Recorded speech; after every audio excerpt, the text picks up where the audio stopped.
It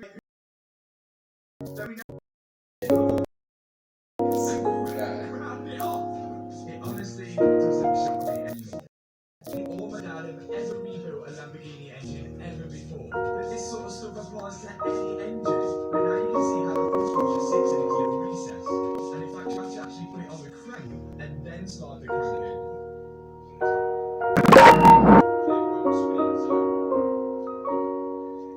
Just gets better and better. Look at them.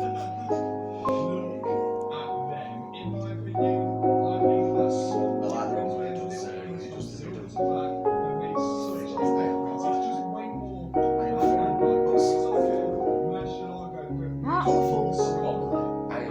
This box right here should be the savior to me, obviously. Yes. Yes. Shout out I'm the other guy in the village. All I've got to do to seal these on is Yeah. get the